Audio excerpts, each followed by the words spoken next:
자, 여러분 안녕하십니까? 반갑습니다. 오늘 민사집행법 제42강 부동산 의무경매에 대한 판례인데요. 아주 재밌는 내용이 되겠네요. 자, 오늘 제42강입니다.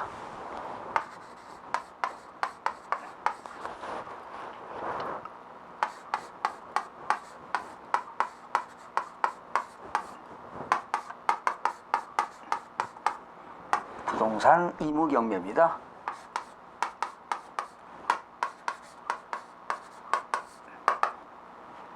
의무경매.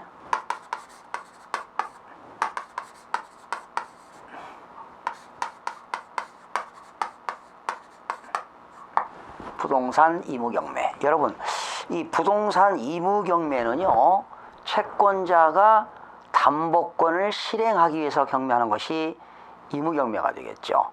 그러면 우선 판시사항을 보기 전에 참조 조문 몇 가지를 보시도록 하겠습니다. 자, 민법 358조가 나왔는데요.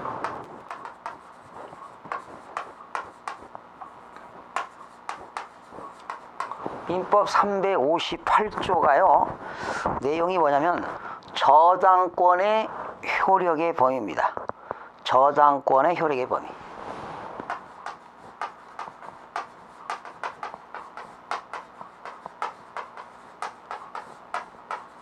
우리가 은행에다가 담보를 제공하고 돈을 빌려오게 되면 그 저당권의 효력은 어디까지 미치는 거냐 이런 얘기죠. 네, 그런 내용인데 조문을 보실까요? 저당권의 효력은 저당 부동산에 부합된 물건과 저당 부동산에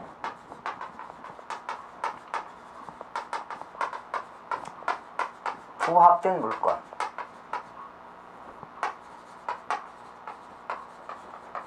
부합된 물건과 종물에 미친다 그랬죠?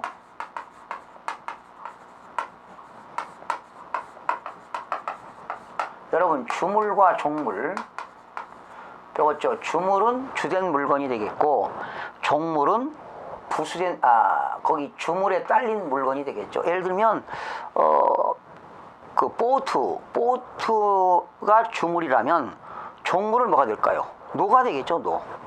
그죠? 노. 그 다음에 자물통이 주물이라면 열쇠가 종물이 되겠죠.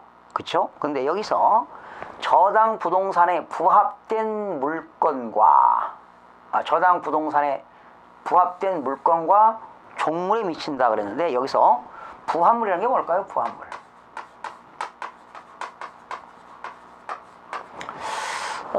여러분, 이 부동산에는 부동산이 A라고 본다면 동산이 B라고 합시다. 그러면 여러분, 부동산의 토지 건물에 거기 부합물은 어떤 거냐? 동산입니다. 동산.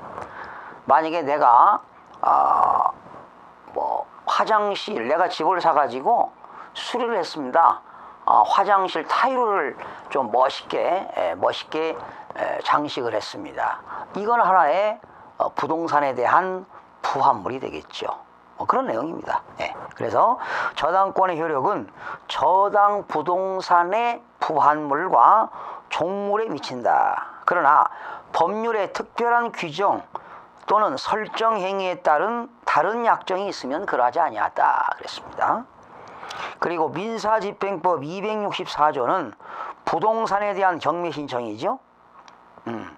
부동산에 대한 경매 신청은 의무경매가 있고 강제경매가 있는데 부동산을 목적으로 하는 담보권 실행을 위한 경매를 신청할 때는 그죠? 담보권 실행에 의한 경매는 무슨 경매지요? 의무경매입니다. 이때 담보권이 있다는 것을 증명하는 서류를 내야 된다. 그럼 뭐가 될까요? 그 아파트에 대한 소유권에 대한 담보권이 있다면 을구에 뭡니까? 근저당권이 있겠죠. 등기 목적. 등기 원인은 설정 계약이 있겠죠. 그런 등기사항 전부 증명서를 제출하면 되겠죠. 이 항 볼까요? 담보권을 승계한 경우에는 승계를 증명하는 서류를 내야 된다. 사실은 이것도 등기부에 나타나는 거예요. 그쵸? 등기부에.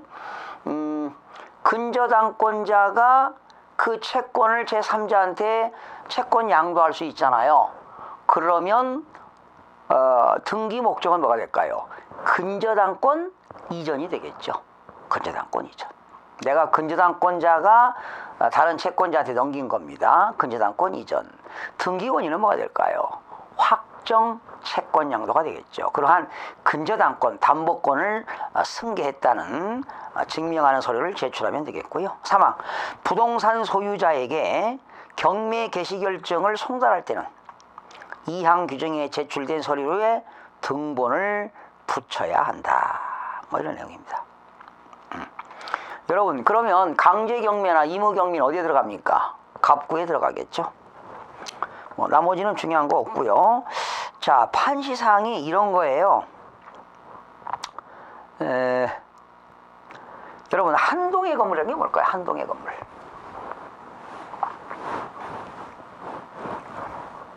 한동.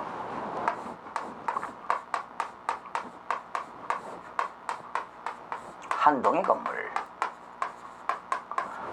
한 개가 아닙니다. 한 개는 보통 한 채죠. 한 채. 한 개의 건물.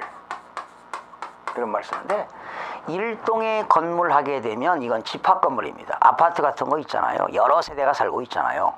집합 건물의 소유 및 관리 등에 관한 법률. 집합 건물.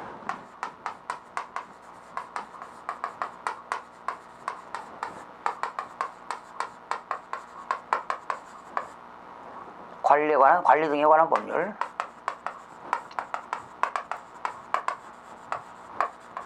여러분, 집합 건물은 구분 등기가 되어 있잖아요. 그죠? 집합 건물은 구분 등기가 되어 있습니다. 집합 건물은 구분 등기가 되어 있잖아요. 구분 등기가 되어 있습니다. 아파트 같은 거 말이죠. 구분 등기가 되어 있어요. 이렇게. 이렇게 아파트가 있다면, 좋아요. 여기가 여기가 301호. 그럼 여기 302호가 되겠죠. 그러면 1호와 2호 사이는 뭐가 있어요, 이게? 벽이 있잖아요. 그쵸?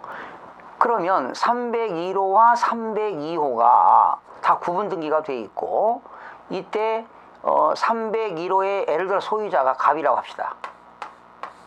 그리고 302호의 소유자는 을이라고 합시다. 그런데 을이 이 소유권에 대한 근저당권 설정했어요. 예를 들어보는 겁니다. 근저당권을 설정해서 그런 상태예요. 지금. 그런데 을이 이 구분 집합 건물인데 구분 등기된 건물을 만약에 인수했다 할까요? 인수했다고 가정해 봅시다. 그러면 지금 이 301호는 근저당권이 설정되어 있고 302호는 근저당권이 없어요. 설정이 안 돼 있다고요. 아니면 소유자가 갑이 될 수도 있고 을이 될 수 있는데 이것도 302호도 갑이라고 또 가정을 한번 해보자고요. 그런 내용은 지금 여기는 안 나왔는데, 그런데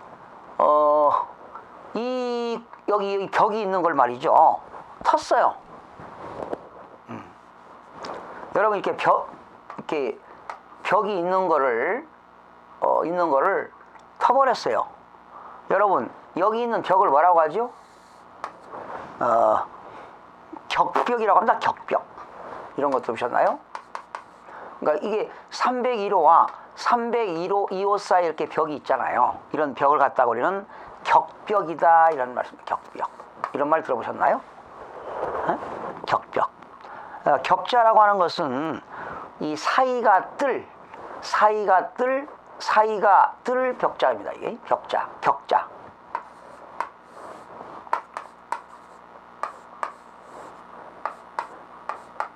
이게 격자가 사이 뜰 격자입니다. 이게.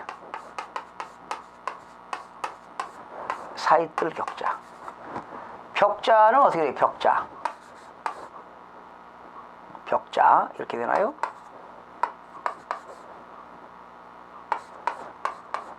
벽자. 격벽자죠, 이 벽자. 격벽이 있어서 이게. 그런데 이 격벽을 해체했죠. 격벽을 제거했어요. 격벽 제거. 격벽을 제거했다. 격벽을 제거해버렸단 말이야. 그런데 이 저당권 설정했던 채권자가 격벽이 된 상태에서 격벽이 있는 상태에서는 이 301호를 경매 신청할 수 있는데 격벽이 제거되었어요. 이게 터버렸다는 거죠. 그런데 이 근저당권자가 그러면 터버렸으니까 301호하고 302호가 하나의 건물이 돼버린 거잖아요. 그렇죠.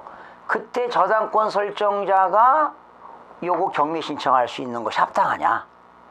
그리고 이 경매 저당권이니까 의무경매죠. 이 의무경매가 이게 계속 진행될 것이냐 안 될 것이냐 하는 문제입니다. 이게. 그쵸? 대법원은 어떻게 판단했느냐. 지금 301호가 있고 2호가 있는 격벽을 제거한 상태에서는 이 경매가 진행될 수 없다는 거예요. 그런 판례입니다. 차라리 지분 이거 원래 301부만 이렇게 구분 등기 되어 있을 때만 의무경매 있으니까 지분을 경매는 가능하다는 얘기죠. 그러나 전체는 안 된다는 그런 대법원 판결이 나왔어요. 재밌지 않습니까? 한번 보실까요? 432조. 한 동의 건물 중 한 동의 건물이라고 하는 것은 집합건물입니다. 구조상 구분되어 있죠. 구조상 구분되어 있잖아. 각각 소유권 목적이 된 수개의 구분 건물들 사이에 각각 구분 건물이 되어 있다 이 말이죠. 뭐 301호는 갑, 뭐 302호는 좋아요, 좋아요. 구분 등기가 되어 있는데 그 사이에 격벽이 제거되는 등으로 여기 격벽이 제거되는 등으로 건물로서 독립성을 상실하여 일체화되고, 그러니까 이 301호의 독립성이 상실됐다는 거지요. 격벽을 제거했으니까. 그리고 일체화되고 일체화된 후에 구획을 전유 부분으로 하는 이게 전유 부분, 전체 이거 301호와 302호를 지금 사용하고 있으니까 이게 전유 부분이죠. 요거 격벽을 제거했으니까 이게 전체 전유 부분이라고요. 전유 부분은 주거 공간으로 사용하는 부분이 되겠죠. 전유 부분을 하는 한 개의 건물이 되는 경우, 그러니까 집합 건물인 두 개의 건물이 하나로 돼버렸단 말이에요.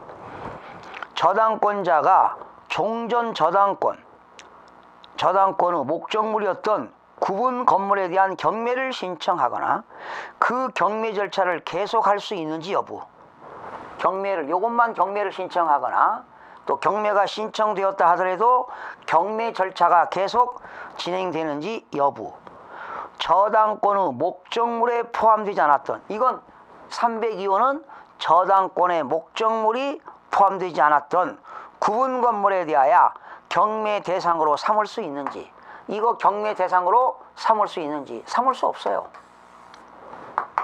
300 원래 2호에 대해서는 저당권이 설정이 안 됐으니까 302호의 물건에 대해서는 경매 대상으로 삼을 수가 없다는 거지.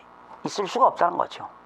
그러면 구분 공유 지분 2분의 1 이렇게 이거는 경매가 가능하다는 겁니다. 그러나 전체 경매는 의무 경매가 될 수 없다는 대법원 판결입니다.